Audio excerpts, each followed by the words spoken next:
우리가 이 차입원가 자본화를 본격적으로 배우기 전에 첫 번째로 알아야 되는 개념이 적격자산이에요.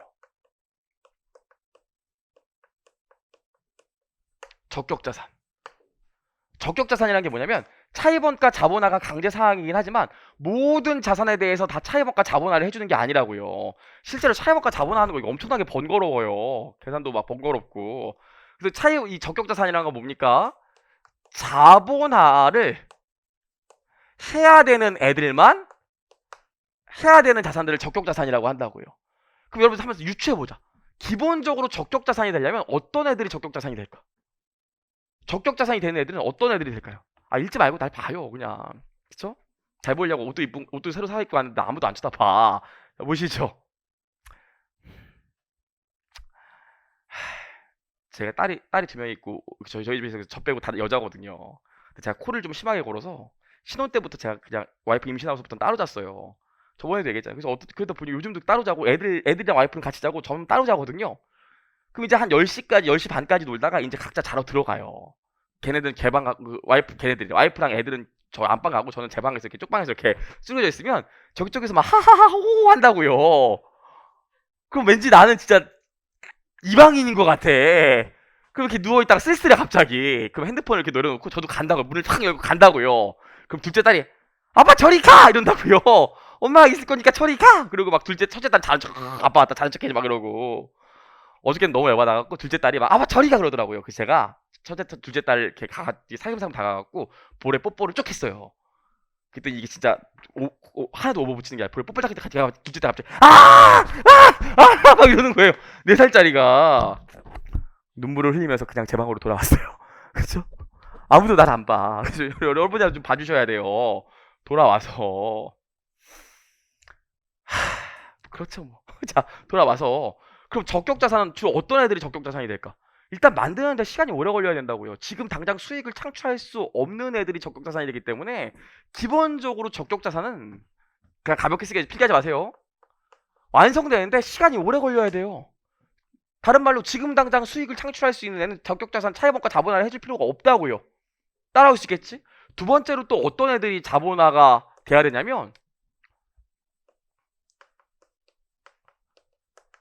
취득 원가로 최초 측정을 하는 애들만 자본화가 돼야 돼. 무슨 소리야? 내가 아무튼 아까 이자 비용으로 7억 썼는데 그 중에 5억을 자산에 얹어준 거 아닙니까? 완공됐더니 건설중 자산 내가 쓴 돈 다 없어지면서 건물로 갔잖아. 결국 내가 쓴 돈이 다 최초 취득 시점에 건물의 최초 측정치가 됐잖아요. 내가 쓴 돈 원가가. 근데 우리가 배운 것 중에서 내가 쓴 돈이 최초 취득 원가를 최초 측정치로 하는 게 아니라 공정가치나 순공정가치를 최초 측정치로 하는 애들이 있다고요. 우리 배운 것 중에 뭐 있었어?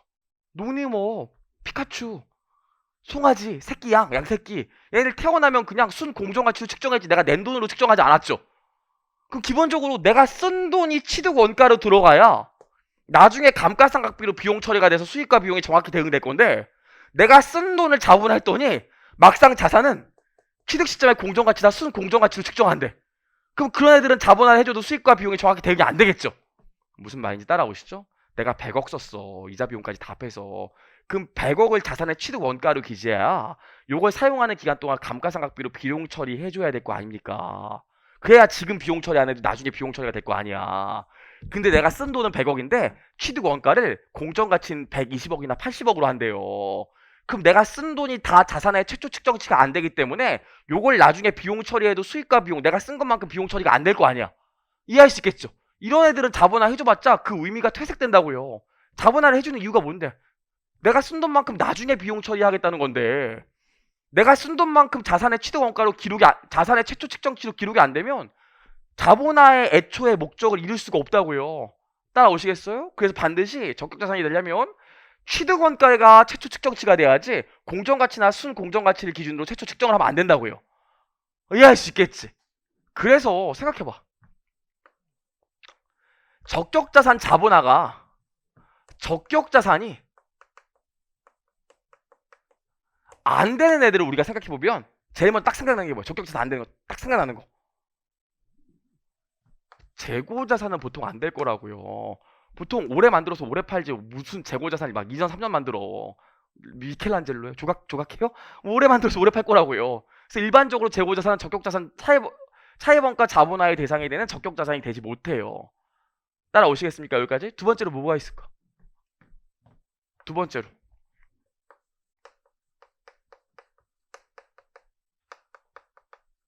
단기간 내에 완성되는 자산들은 적격자산이 안 되겠죠.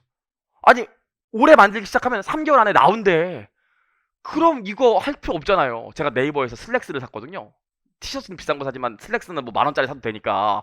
근데 지금 산데 주문한 지 일주일 넘었는데 아직도 도착을 안 했어요. 심지어 아직 배송 중도 아니라고요. 제가 아까 쉬는 시간에 그 네이버에서 그걸 확인해 보면서 뭐라고 했냐, 야 만들어도 지금 만들었겠다 이런 생각이 들더라고요. 그쵸? 그게 얘예요. 걔네들은 만드는데 시간이 오래 걸리는 애들은 적격자산 차입원가 자본화를 해줄 필요가 없다고요. 따라오겠지? 두 번째로 우리가 배운 것 중에 뭐 있습니까? 얘는 생물자산은 자본화 해줄 수 없어. 왜? 생물자산은 취득원가로 최초 측정하는 게 아니라 순공정가치로 최초 측정하죠. 그리고 우리가 아직 안 배웠지만 금융자산, 주식이나 채권도 최초 취득 시점에 공정가치로 측정하지 내가 취득한 금액으로 측정하는 게 아니라고요. 회계 원리 때는 얘기했어요. 세 번째로 아직 안 배웠지만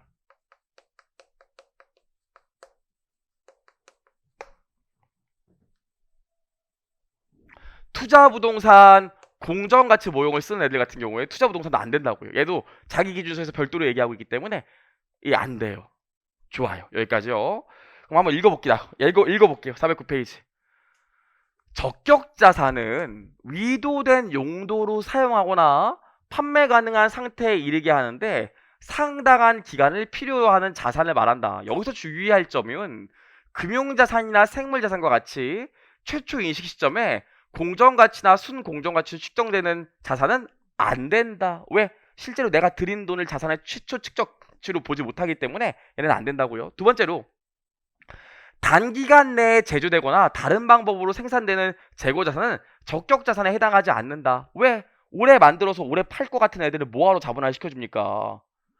취득 시점에 의도된 용도로 사용할 수 있거나 판매 가능한 상태에 있는 자산인 경우에도 적격자산에 해당하지 않는다. 사자마자 지금 팔 수 있대. 돈 내자마자 지금 팔 수 있대. 그럼 당연히 자본화 해줄 필요가 없겠죠. 수익을 창출할 수 있는 상태니까. 그 얘기예요. 여기까지 보시면 되고요. 밑에 에디셔널 코멘트를 보면 얘네들이 왜 안 되는지 이유가 써 있습니다. 제가 했던 얘기들이 쭉 써 있어요. 그래서 여러분 읽어보시면 돼. 제가 했던 얘기들이 그대로 다 써 있어요. 네? 자, 아주 좋은 얘기입니다. 자, 좋은 얘기예요. 선생님 거기 보시면 적격자산에 재고자산 있는데 너는 왜 재고자산 안 된다고 했니? 그럼 여기 밑에 보시면 여기 있죠? 뭐라고 나와 있어요?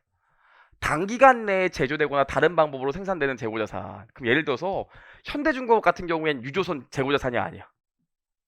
크루즈 재고자산이 아니야. 재고자산이죠. 근데 그거 만드는데 얼마나 걸려? 단기간 갖고는 안 돼요. 유조선 만드는데 한 1, 2년 걸린다고요. 그런 것들은 적격자산에 해당하겠죠.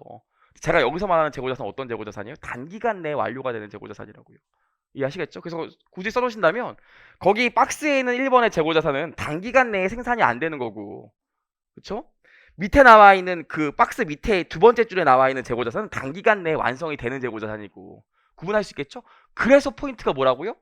단기간 내에 되는 애들은 안 된다고요. 시간이 오래 걸리는 애들만 적격자산에 해당하는 거지. 오케이, 좋은 질문이었고요. 좋아요. 여기까지 해서 우리가 첫 번째로 지금 뭐 봤습니까? 적격자산의 정리봤고요. 409페이지 하나에 적격자산 정리해놨으니까 읽어보시면 돼. 얘는 예상외로 말문제도 나오고 판단도 나오기 때문에 반드시 기억하셔야 돼요.